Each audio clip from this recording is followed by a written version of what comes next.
Ne représentant rien qu'1% des ventes du tabac au Canada, le tabac chiqué est l'un des produits que beaucoup semblent avoir oublié. Souvent associé au baseball et au hockey, ce produit a une forte popularité auprès des jeunes sportifs de différentes associations sportives à travers le pays, avec des statistiques montrant que 75% des jeunes participants dans des sports d'équipe essaieront au moins une fois le tabac chiqué et 50% des joueurs de saison au hockey et au baseball en consommeraient régulièrement.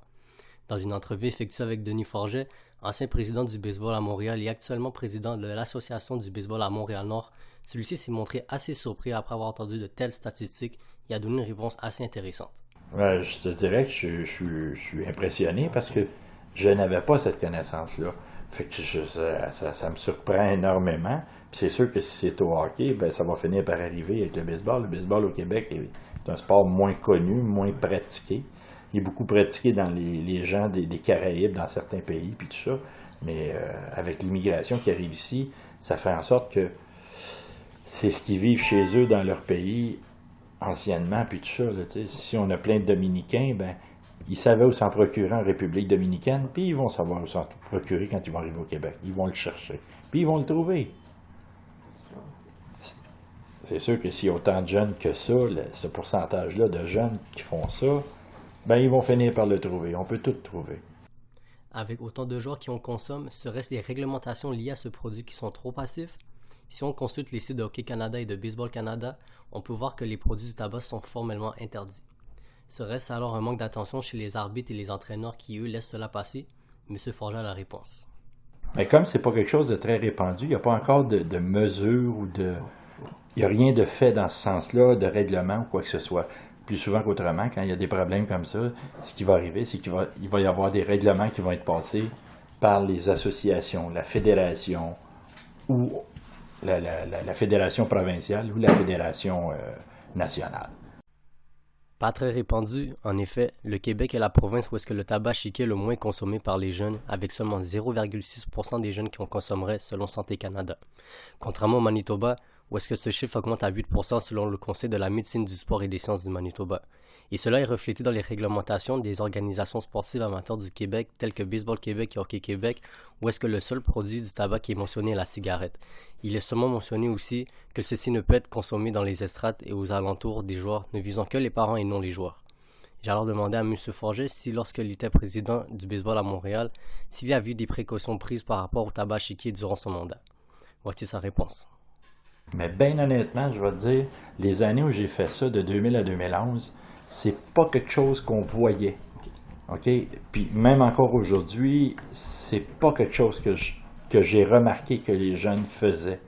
On en voit très peu. Il y en a qui sont arrivés avec les boissons énergisantes. OK? Il y en a beaucoup qui sont arrivés avec ça.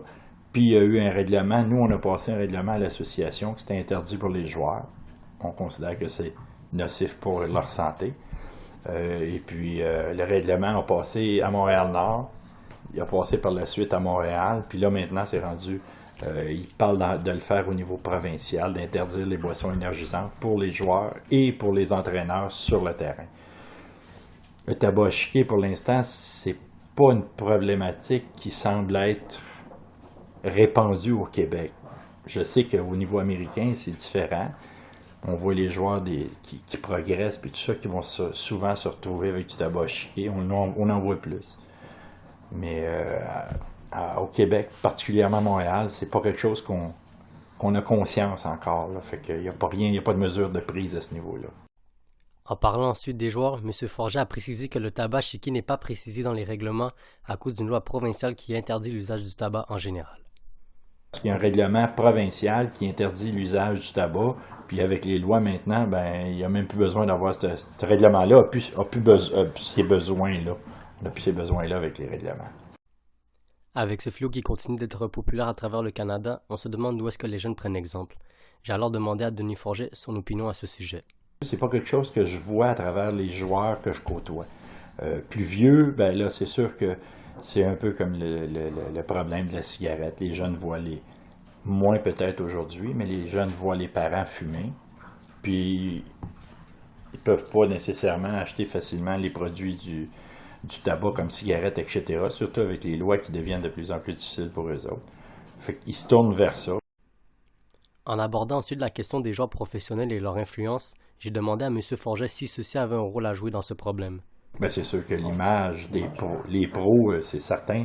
Je veux dire, qu'on regarde ici au Québec, c'est sûr que c'est le hockey le numéro un.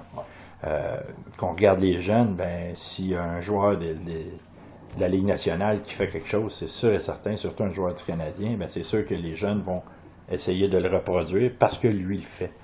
Je me rappelle, étant plus jeune, Guy Lafleur fumait comme une cheminée, il fumait entre les périodes dans la chambre. Puis je dis, aujourd'hui, ça serait vraiment quelque chose d'impensable, que ce soit pour une équipe mineure ou une équipe majeure. C'est quelque chose d'impensable. Il n'y a pas un joueur qui pourrait faire ça maintenant. Pour conclure, j'ai demandé à M. Forget quelles seraient les précautions prises par une organisation sportive si l'un de ses joueurs était surpris à consommer du tabac chiqué. Ben, par l'entraîneur, si l'entraîneur m'en parle, moi, ce que je vais faire, c'est que je vais demander, je vais essayer de rencontrer le jeune si c'est possible, puis je vais essayer de l'empêcher, ou en tout cas, je suis pas le parent, là, je vais lui proposer de pas le faire, puis je vais lui demander, durant les parties de baseball, durant les pratiques, je te demanderai de pas consommer de tabac chiqué. Puis si jamais ça va trop loin, puis qu'on voit qu'il n'y a rien à faire, ben là, on fera comme avec les boissons énergisantes, les Red Bull et compagnie. On va les interdire tout simplement. Fait que là, à ce moment-là, ben, il pourrait y avoir des sanctions disciplinaires en rapport avec ça. Je pense que c'est la meilleure. C'est pas drôle, c'est supposé être un loisir, un jeu. Mais quand tu es obligé de mettre des règlements comme ça, ben, c'est pas nécessairement quelque chose qui est bien plaisant.